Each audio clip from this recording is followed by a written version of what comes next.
नमस्ते, अभिवादन आपका इनोसेंट इन्वेस्टर के इस नए वीडियो में आपके लिए डिस्क्लेमर। दोस्तों, बहुत इंपॉर्टेंट न्यूज़, बहुत बड़ी न्यूज़ आई है बाजार के लिए। गुड फ्राइडे से पहले और होली के बाद हमारे लिए सबसे बेहतरीन न्यूज़ अगर कुछ हो सकती थी तो ये हो सकती थी। आपके सामने न्यूज़ मैं रख रहा हूँ, बहुत ध्यान से चीज़ों को हम समझने की कोशिश करेंगे। ये पूरा का पूरा साभार जाता है पीआईबी को, ठीक है। अब हम एक्सप्लेन करेंगे ये डेटा। आपके सामने जीएसटी कलेक्शन है ऑफ इंडिया, ठीक है, इंडिया का जीएसटी कलेक्शन। एक एक चीज़ बहुत ध्यान से समझिएगा। अप्रैल हमारे यहाँ याद रखिएगा, ये जो डेटा है जो ग्रे में है वो है 2019-20 का और 2020-21 का है येलो में, ठीक। अब याद रखिएगा कि हमारे यहाँ लॉकडाउन था और याद रखिए कि जो पिछले साल का कलेक्शन था और इस साल के कलेक्शन में ज़मीन आसमान का अंतर था। हमारा कलेक्शन सिर्फ 32,000 करोड़ का हो पाया था और पिछले साल के इस महीने में 1,13,000 करोड़ का जीएसटी कलेक्शन हमारे देश में हुआ था, ठीक।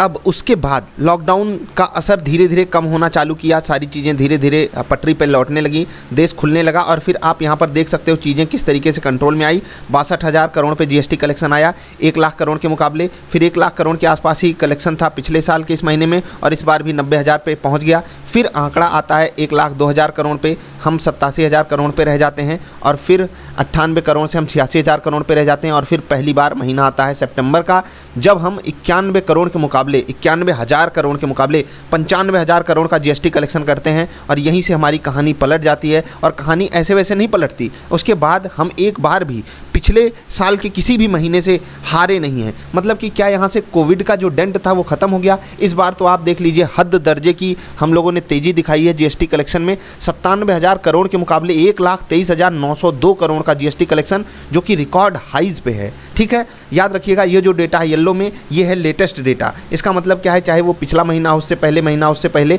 हम लगातार रिकॉर्ड तोड़ते हुए जा रहे हैं। पिछले साल से हम जीते हैं, ठीक है, ज़्यादा कलेक्शन करके दिखाए हैं हमारे यहाँ। उसके बाद अगर आप ऑल टाइम का भी कैलकुलेट करोगे, जीएसटी अभी नया टर्म है इंडिया के लिए, कम से कम अगर आप चीज़ों को समझ सब पा रहे हो तो मैं जो कह रहा हूँ, तो उस केस में हम देखेंगे कि हम ऑल टाइम हाइज पे कलेक्शन जाकर किए हैं मार्च एंड में, ठीक है। ये तो हमको पता होता है कि मार्च में हमारा कलेक्शन बहुत हाई होता है। आप यहाँ पर देख सकते हो, इवन पिछले साल के इस महीने में 1,13,000 करोड़ का कलेक्शन था, इस बार 10,000 करोड़ का कलेक्शन बढ़ा हुआ है, ठीक। मार्च महीने में क्यों कलेक्शन होता है वो हमें आपको बताने की ज़रूरत नहीं है। लेकिन ये जो मैंने आपको डेटा समझाया, यहाँ से हमारे सामने बहुत सारी चीज़ें आती हैं, बहुत सारे सवाल आपके मन में भी आ गए होंगे कि आखिर ऐसा क्यों होता है। मैं कुछ बातें आपसे बताना चाहता हूं। देखिए, पहली चीज़ कि हम डायरेक्ट अगर जीएसटी को देखकर इंडिया की ग्रोथ हिस्टोरी को कैलकुलेट करने की कोशिश करेंगे तो हम सिर्फ ऑर्गेनाइज्ड सेक्टर की बात कर रहे हैं जो जीएसटी वगैरह देता है, हम छोटे मझोले व्यापारियों की बात नहीं कर रहे हैं। और अगर आपको पता हो तो ये जो कोविड का डेंट पड़ा है ना, ये सबसे ज़्यादा छोटे मझोले व्यापारियों को पड़ा है,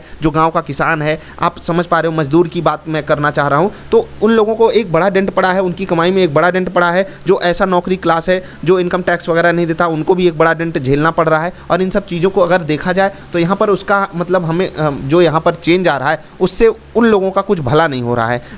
डायरेक्ट वे में, इनडायरेक्ट वे में हो रहा है कि इंडिया के बिजनेसेस ग्रो करेंगे तो वो अपने प्रोडक्ट्स पे कुछ ऑफर वगैरह, सर्विसेज पे कुछ ऑफर वगैरह देंगे, जिसका लाभ आम रिटेल इन्वेस्टर या रिटेल कंज्यूमर उठा सकता है। लेकिन ये जो जीएसटी कलेक्शन है, यहाँ पर कुछ तो पॉजिटिव बात हमारे लिए होगी। जी हाँ, ये है सरकार के पास आता हुआ रेवेन्यू। और हो सकता है किसी को देखकर निर्मला सीतारमण जी जो ब्याज वापस लेने का फैसला ले ली, वो इस कारण कर दी हो। बाकी हमारे सामने जो डेटा है वो हमको किस तरीके से एडजस्ट करके समझना है, वो ये है कि बाज़ार के लिए ये बहुत पॉजिटिव न्यूज़ है। और इसी बेस पे हमने आज बाज़ार में एक बहुत बड़ा जंप मारा है। ग्लोबल मार्केट्स भी हमारा साथ दे रही थी, ये तो एक बात की बात है। लेकिन जिस तरीके से हम ग्लोबल मार्केट्स से थोड़ा सा डिस्कनेक्ट होकर चलने की कोशिश पिछले कुछ दिनों से किए हैं, तो वही चीज़ आज भी हो जाती। अब यहाँ पर हमारे सामने एग्जैक्टली सिचुएशन क्या बनकर आ रही है जिस पे हमको डील करना है, वो ये है कि एक तरफ आपसे बोला जाएगा बाजार में बबल है, यहाँ से हट जाओ, बाहर हो जाओ, नहीं तो आपका पैसा जल जाएगा, ठीक। और दूसरी तरफ हमारे सामने बढ़िया नंबर आ रहे हैं, रिजल्ट्स बढ़िया कंपनियां पेश कर रही हैं, जीएसटी कलेक्शन सरकार का धमाकेदार आ रहा है।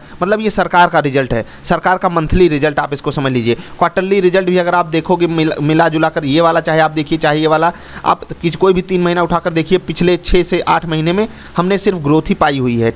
मतलब सरकार को जो रिजल्ट हमारे सामने रखना होता है, सरकार वहाँ पर बढ़िया काम करके दिखा रही है। अब जो अनऑर्गेनाइज्ड सेक्टर है वहाँ पर भी सरकार ऐसा नहीं है कि बहुत बुरे आंकड़े हमारे सामने पेश कर रही है। बस दिक्कत क्या है, महंगाई की दिक्कत क्या है, जो पेट्रोल प्राइजेस हैं, क्रूड के कारण वहाँ पर डेंट आ रहा है। तो ये सब चीज़ें हम नहीं कंट्रोल कर सकते, ये हमारी कंट्रोल के बाहर है। लेकिन सरकार अब हमसे क्या कहना चाहती है और सरकार की हमसे क्या डिमांड है वो भी हमको समझना होगा। बाजार पर क्या असर पड़ेगा उसको हम समझते हैं, क्योंकि ये तो ज्ञान वाली बात हो गई। अभी बाजार के लिए ये खबर क्या सच में इतनी पॉजिटिव है कि हम बाजार में एक बड़े ब्रेकआउट के लिए तैयार हो जाएं? जी हाँ, बाजार जहां पर क्लोजिंग दी है 750 के ऊपर, बाजार वैसे भी मजबूत थी। और ये जो स्विंग हाई यहां पर ब्रेक हो रहे हैं, आप यहां पर देख पा रहे होगे चार्ट में, आराम से आपको यहां पर दिख रहा होगा। मैं आपको 1 मिनट जूम इन करके दिखाना चाहता हूं, 1 मिनट रुकिएगा।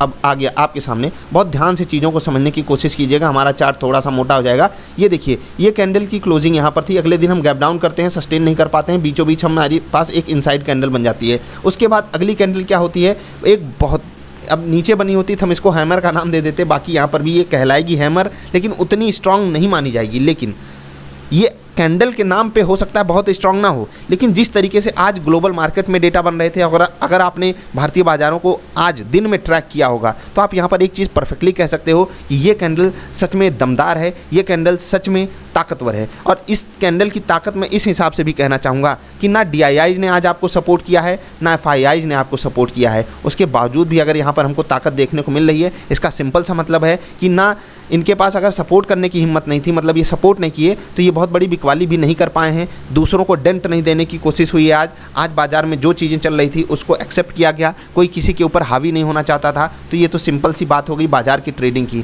क्या हमको बाजार में यहाँ पर बुलिशनेस दिखानी चाहिए इस डेटा को लेकर? जी हाँ, ये डेटा बाजार के लिए पॉजिटिव है। और पिछले कुछ दिनों में अगर आप तेज़ी देख रहे हो भारतीय बाज़ारों में, तो बहुत लोगों को पता होता है कि GST कलेक्शन किस तरीके से आएगा, तो उस कारण भी एक चीज़ आ जाती है। और वैसे भी हम चीज़ों को समझ भी सकते हैं कि एग्जैक्टली सिचुएशन क्या बन रही है देश में।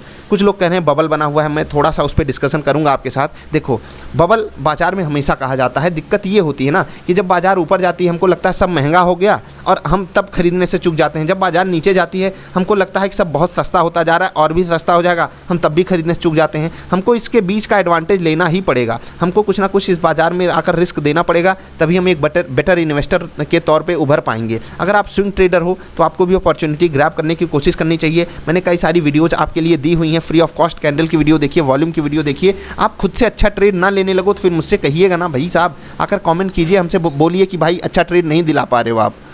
और अच्छा ट्रेड का मतलब क्या है वो भी आप समझ जाओगे। आप जाकर चेक तो कीजिए, इतने अच्छे अच्छे ट्रेड मैं कह रहा हूँ। आप निफ्टी के 50 स्टॉक्स में आप कम से कम आज आपको बढ़िया 5% तक के रिटर्न आपको मिल गए होते पिछले 2 दिनों में, 3 दिनों में, ठीक है, 5-5, 6-6% के। और क्या चाहिए? स्विंग ट्रेड का मतलब क्या है? 4 से 6-8% हम कमा लें आसान तरीके से, वही होता है स्विंग ट्रेड। तो ये तो आपको सीखना पड़ेगा। इन्वेस्टिंग के लिए मैं आपको हमेशा कहूँगा, कोई कितना भी बड़ा बबल बता दे कि निफ्टी का बबल हो गया है, ये हो गया है, बबल हो गया है, डबल हो गया है, उससे आपको नहीं डरना है। सही स्टॉक्स कुछ ना कुछ तो हमेशा अच्छे रेट पे मिलते ही रहते हैं। अभी भी कुछ स्टॉक्स अवेलेबल हैं। इसीलिए देखो, अगर हमारे पास इतनी हिम्मत है कि हम इस वक्त आपको पोर्टफोलियो बनाकर दे सकें जिसमें हम आपसे ये भी कह सकते हैं कि भाई ये बाजार से बेटर चल पाएंगे अगर बाजार चल जाती है। और पोर्टफोलियो बनाने का मतलब ये भी होता है कि हम कुछ ना कुछ पॉजिटिविटी एक्सपेक्ट कर रहे हैं। या फिर हम वहाँ पर आपको ये बोलने के बजाय कि आप यहाँ पर खरीद लीजिए, हम ये भी बोल सकते थे कुछ दिन 10 दिन रुक जाइए। लेकिन मैंने ये नहीं बोला आपसे, मैंने डायरेक्टली बोला कि आप आकर खरीदारी कीजिए। इसका मतलब कि आप अगर मुझे एज आ इन्वेस्टर समझोगे तो मैं बहुत ही बुलिश इन्वेस्टर हूँ।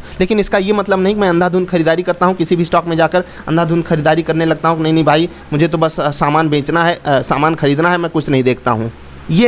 ये नहीं करना है आपको, ठीक है। आपको टूल्स मैंने दिए हुए हैं, उसका उपयोग करिए और आप सही ट्रेडर ना बन जाइए। चाहे इंट्राडे करते हो, चाहे स्विंग ट्रेडिंग करते हो, चाहे इन्वेस्टिंग करते हो। परफॉर्मेंस आपके सामने मैं लाकर इसीलिए रखता हूं कि आपके पास एक कॉन्फिडेंस आ सके कि। और एक चीज़ मैं आपको बता दूं, मैं किसी बुक से कोई रेफरेंस नहीं लेता, कहीं से कोई हेल्प नहीं लेता। सारी चीज़ें मैं आपको बता रहा हूँ फ्री ऑफ कॉस्ट, इन्वेस्टोपीडिया पे पड़ी हुई हैं। चीज़ों को आप समझिए, बहुत ही बेसिक चीज़ें, बहुत ही आसान ही चीज़ें हैं जो बाजार में आपको पैसा कमाने में मदद करेंगी। GST कलेक्शन वाला डेटा आया है, मेरा दिल खुश हुआ है, आई होप आपका भी खुश हुआ हो। कुछ लोग अब आकर कमेंट कर सकते हैं नीचे कि बबल बना हुआ है, फट जाएगा। भाई फट जाएगा तो हमारे स्टॉक सस्ते होंगे, जो मुझे अभी पसंद है हो सकता है वो और पसंद आ जाए, ऐसा तो है नहीं। और अगर गिरेगा तो हम उसके लिए स्ट्रैटेजी बनाकर रखते हैं, हम पैसा लिक्विड फंड में रखते हैं। अब लिक्विड फंड पे भी कुछ लोग कमेंट कर देते हैं कौन सा लिक्विड फंड है जो 5% का इंटरेस्ट रेट दे रहा है। मैं हमेशा कहता हूँ 5% तक का इंटरेस्ट रेट दे रहा है। और वहाँ पर इसका ये मतलब नहीं हम शेयर बाजार वाले लोग हैं, हमको लिक्विड फंड में अगर रहना है तो केवल कैश पे बैठ कर रहना है। ये इसलिए हम वहाँ पर नहीं जाते हैं कि हमको ब्याज मिल रही है हम उस ब्याज से ऐश करेंगे, नहीं। नहीं, ब्याज से ऐसे नहीं करना है हमको उसकी, हमें पता है हम तो बाजार में हैं,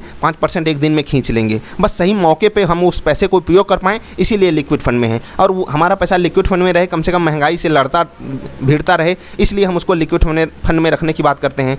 अकाउंट में रखोगे तो वहाँ तो कुछ भी नहीं मिलता, लिक्विड फंड में कुछ तो मिलता है। तो कम से कम इस बेस पे सोचा कीजिए। आप फालतू के उलूल जुलूल कमेंट करना आसान होता है, थोड़ा सा चीज़ों को समझिए और आगे बढ़िए। ये डेटा हमारे लिए सच में इंपॉर्टेंट है, बड़ा डेटा है, हमारे देश के लिए अच्छा डेटा है। अनऑर्गेनाइज सेक्टर में सरकार अपनी बातें सही तरीके से कह रही है अगर, तो वहाँ पर भी कुछ ऐसा बुरा नहीं हो गया है। कोविड के बाद हम लड़ने की कोशिश कर रहे हैं। मुझे पता है देश में बहुत सारी दिक्कतें आई हुई हैं, सरकार उसको संभालने की कोशिश कर ही रही है। ऑफकोर्स ये बात है, कोई भी सरकार हो वो करेगी, क्योंकि उसको अपनी रेपुटेशन भी बचानी होती है, चीज़ों को संभालना भी होता है। अभी आप देखिए, हमने वीडियो भी बनाई, निर्मला सीतारमण जी ने जो ब्याज कम की गई थी सेविंग स्कीम्स वगैरह पे, वहाँ पर आकर उन्होंने ब्याज को वापस दिया है। तो ये सरकार का ही कदम है ना। एक तरफ से सरकार के पास पैसा आ रहा है, एक तरफ से सरकार को कुछ ना कुछ डेंट झेलना पड़ रहा है। ये सारी चीज़ें हैं, सरकार को कुछ ना कुछ ऐसे करते रहना पड़ेगा जिससे कि देश एक बेटर कंडीशन में आ पाए। आप क्या सोचते हो इस हाईएस्ट रिकॉर्ड जीएसटी कलेक्शन के बारे में, वो आप नीचे बताइएगा, क्योंकि आप लोगों से जो चीज़ें मिलती हैं ना सीखने को, वो कमाल की होती हैं। कुछ लोग सच में बहुत अच्छा कमेंट करते हो और दिल खुश हो जाता है आपकी बातें देखकर सुनकर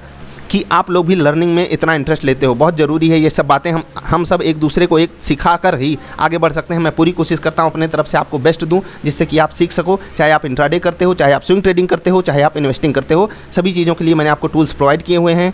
इवन फ्री टूल्स इतने हैं कि आप सिर्फ उसका उपयोग करके प्रॉफिटेबल हो सकते हो इस बाज़ार में। किसी से कोई हेल्प लेने की ज़रूरत ही नहीं है। आई होप आप सब उसका उपयोग करोगे और वीकेंड को अच्छे तरीके से लर्निंग वीडियोस देख के एंजॉय करोगे। करोड़पति बनने वाली वीडियो प्लीज़ देखना छोड़ दीजिए, नहीं तो करोड़पति तो दूर की बात है, जो बेच रहा है वो वीडियो हो सकता है वो बन जाए, लेकिन आप रोड पे आ जाओगे, रोडपति बन सकते हो। तकलीफ़ में जाओगे आप ही लोग। पता है जितने भी लोग डबल आई गाइडेंस लेकर पर्सनली कनेक्ट होते हैं, उनमें से 90 to 95% लोग पता है क्या बोलते हैं, पैसा ख़त्म हो गया, पैसा ख़त्म हो गया। 10 लाख था, 2 लाख बचा है, 1 लाख बचा है। अब 1 लाख से उनको 10 लाख पे जाना है। सोच लीजिए कितनी बड़ी कहानी उनको बतानी पड़ेगी, बनानी पड़ेगी। तो सोचिए आपके पास 10 है, उसको 10 पे 10 अगर आप बचा कर भी रख लिए ना 1 साल 2 साल, तो आपके लिए बेस्ट है, क्योंकि 90 to 95% लोग उसको जलाकर राख कर लेते हैं। तो कम से कम आप उसमें मत आइए। नए हो, शुरुआत कर रहे हो, तो कम से कम इतनी सावधानी बरतिएगा। मैंने आपको कुछ ना कुछ ज़रूर सिखाया होगा। आप भी मुझे नीचे कमेंट के माध्यम से कुछ ना कुछ ज़रूर बताइएगा, क्योंकि जीएसटी कलेक्शन के बारे में सबके अपने विचार हो सकते हैं। आप अपने विचार बताइएगा। ओवरऑल सिनारियो किस तरीके से जीएसटी का काम करता है वो भी आप लोग कहेंगे तो हम वीडियो बना देंगे। अभी के लिए इतना, मिलेंगे फिर से। पीछे जो आवाज़ आ रही है उसके लिए माफ़ी, थोड़ा सा हम सफ़र में हैं, तो थोड़ा सा हम सफ़र कर रहे हैं, थोड़ा सा हो सकता है आपको भी सफ़र करना पड़ जाए। आई होप आप समझ रहे होगे मैं किस सफ़र की बात कर रहा हूँ। मिलेंगे फिर से। वीडियो देखने के लिए आपका बहुत बहुत आभार, धन्यवाद।